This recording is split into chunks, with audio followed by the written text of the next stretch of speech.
Hey man, this ain't gonna be no review. This a rant, and if you don't like cursing, you might want to cut off this video. Mark and Lindsay, girl, you walking around like you, uh, man's gift to the world, like you a prize to be won. When you literally told us a week ago you've been getting passed around by engineer to engineer. You done slept with every race on the planet, but somehow you think you this prize that needs to be won. And from what you said about your previous relationships, they haven't put up half the effort that Mark has attempted to put up, and they probably got more out of you physically and emotionally than he has. I'm tired of you saying that this dude's life is in distress because he cares enough to do stuff for other people, when really you see it that way because you're a selfish person and you can't understand how somebody can be willing to sacrifice for somebody else and not be miserable. But that's just the type of person that you are.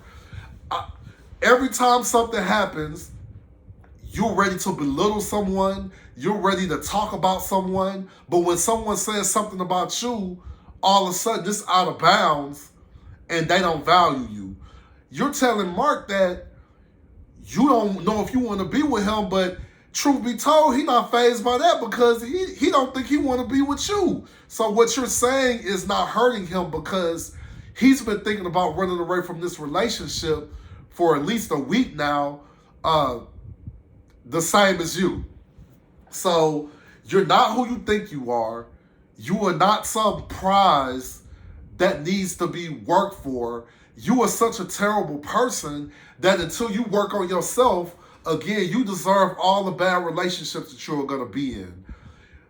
Mark isn't perfect, but again, he's making an effort. He's not a confrontational guy. And you seem like you're not going to be happy unless you're able to argue with this man, unless you're able to fight with this man, as if this man argues with you, that means that he cares about you. And that's not the case. That just means that you're in a toxic relationship, which you seem to be used to being in. We all know that if Mark has any common sense, he is not going to stay in this relationship, and he shouldn't. Lindsay, every time you do something for this man, you throw it in his face, you keeping a record, you're keeping notes, you're just doing this stuff to hang this over this man's head. You perplexed about what's going on in the relationship because you refuse to look at what you're doing in the relationship, which is causing a lot of the problems. And Mark is shutting down because, again, he's not an argumentative person and he does not know how to handle the things that you are doing, and he's shutting down. The experts, y'all are taking major L's this season. Most of the individuals, it's not even just that the couples are mismatched. It's that most of the individuals that you have chosen for this process, these are terrible people. And Lindsay is a perfect example of that. So I almost feel like if Mark was matched with any other person that wasn't antisocial, it probably could have worked. But again, the people that are applying for this show are so desperate. It's a reason that they have to apply for this show. And it seems that they are selecting broken people for this process. And until these people are willing to work on themselves, they are not going to be able to be in a healthy relationship. So Lindsay, Mark, it's not going to work. We don't want it to work. We want this season to be over with as soon as possible so Mark can be set free. Jasmina and Michael. Jasmina, I've been giving you the benefit of a doubt. I've been fighting for you. I've been on some Tyra Banks, America's Next Top Model. We've been rooting for you. And you failed us. You let us down. Girl, we finally saw a glimpse of the type of tone that you've claimed you've been dealing with throughout this process. Girl, if you can't handle the tone Michael was talking in, you might as well pick up the phone and be in these phone relationships you've been in for the past however many years. Because you are not going to be able to survive any flesh and blood relationship. Your social skills are so low, your communication skills are so bad, you can't even tell a man. This man walked up to you, asked you, what can I do? How can I communicate with you better? You don't even know how a man can communicate with you, brother. You can't even put into words what you need from a man in a relationship, because truth be told, in these long distance relationships, you really haven't been getting anything from these men in a relationship. You've been dating pen pals, phone pals. It's easy to pick up a phone and talk to a guy for 5 minutes and hang up the phone and not have to deal with him when you don't want to deal with him. But now that you're in a position to where you're in the living space with another individual and you actually have to communicate and coexist with someone, you have no idea how to do it. Your people skills are terrible. Your social skills are terrible. And I don't like how you've been trying to brand Michael as some verbally abusive person every time he challenges something that you have to say. And the image and the light that you have attempted to paint this man in is so unacceptable. It's so egregious. I kind of feel bad that I don't want to make this about race, but you know the stigma that has been put on black men. And the fact that a black woman is trying to paint a black man in that light, that he's abusive, that he's socially argumentative, you got to be more sensitive about that. And for what you described abusive language to be, we did not see Michael display that in that situation. The relationship that she's seen in her life, her mother and father got a divorce. They left. Her stepmother obviously has had a divorce. I don't know how many positive examples of a relationship she has seen. Even her stepfather or her mother's boyfriend, whatever he is, he described the healthy relationship as just shutting up and letting your spouse do what she wants to do. That's Jasmina's idea of a good relationship. And it's not going to work. We saw Michael get to the point to where he talked about his the experience he had when his brother was murdered. He's trying to open up to this woman. He's trying to be vulnerable with this woman. But Jasmina, it's hard to be vulnerable with somebody who judges you every time you tell them how you're feeling, every time you express your feelings about something. Every time this man gives you a perspective of what he's thinking about, you put him down, you judge him. Everything he says is incorrect. Everything he does, you would have did something different. Michael is not you. So she needs to start opening up. Well, look, anyway, man, they are not romantically compatible. She does not want to be in a romantic relationship with this man anyway. But if she ever wants to have a healthy relationship, even in this situation, she's going to have to learn to communicate better. She's going to have to learn to compromise, and that's not in Jasmina to do. And the people in her life have confirmed that. So again, until Jasmina looks at herself, which she's not willing to do, she's going to run into the same situation time and time again.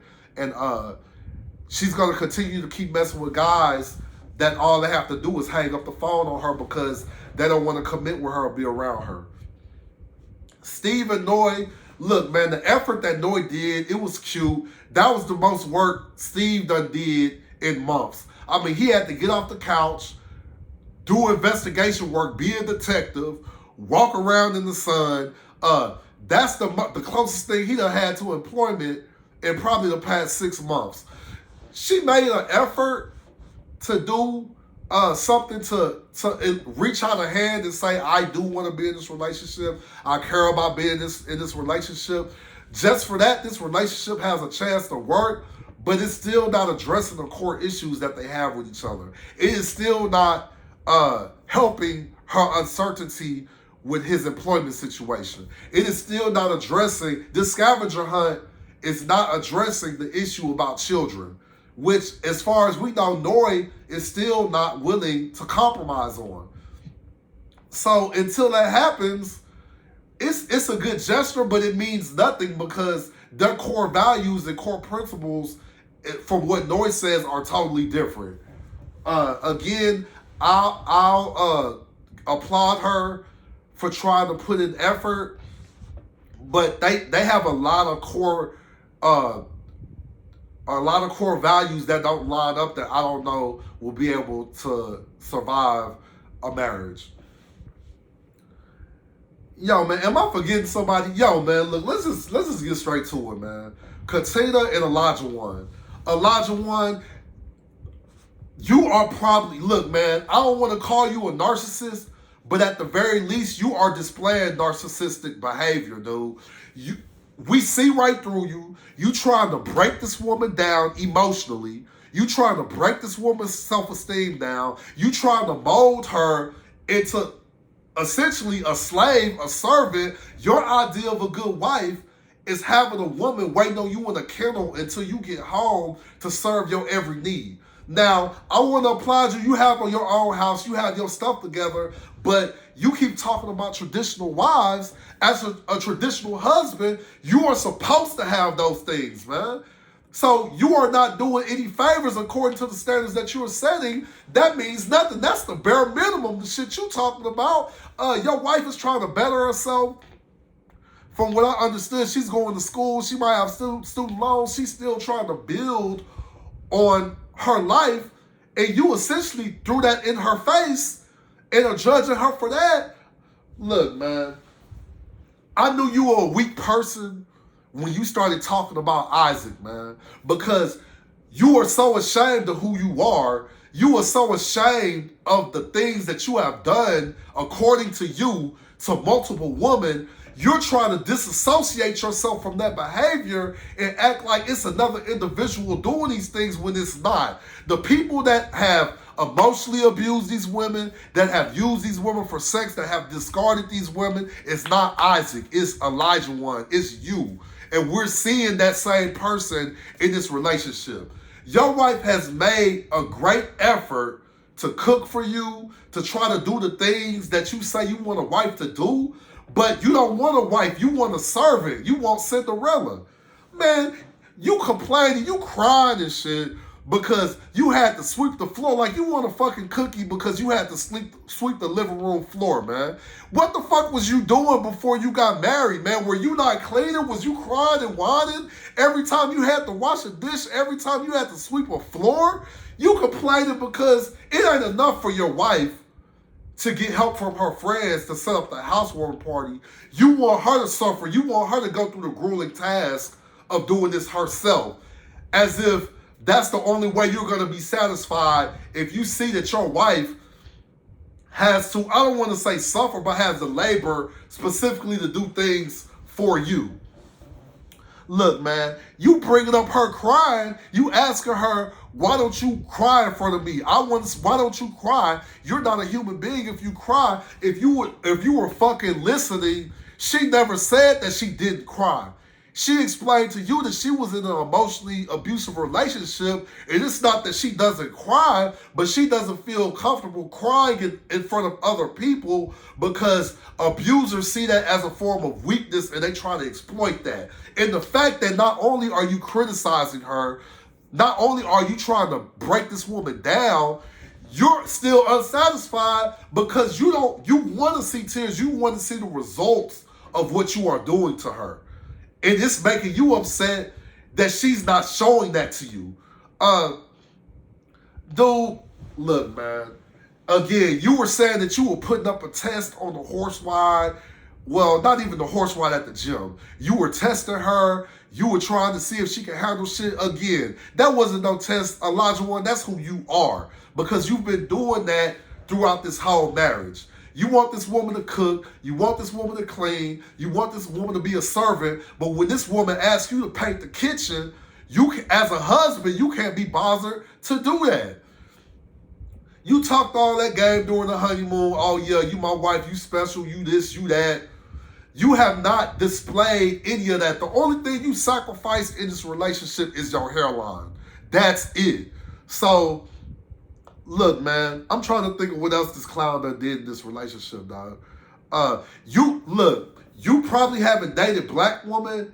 It ain't necessarily because you're not attracted to them, but the stereotype of black woman is that they don't take care of bullshit. You probably, they don't put up with bullshit, dog. You probably view other women, other races as more servient than a black woman, so you choose not to initiate them because you don't want any resistance. You probably look at these other women like they're weaker than having to deal with a black woman who's not gonna put up with the shit that you're talking about, dude. I don't know if that's true or not, but the way that you acted and the things that you saying is plausible to me. Look, man, as far as I'm concerned, dog, this is an abusive relationship. It's a toxic relationship. Katina, you are in danger.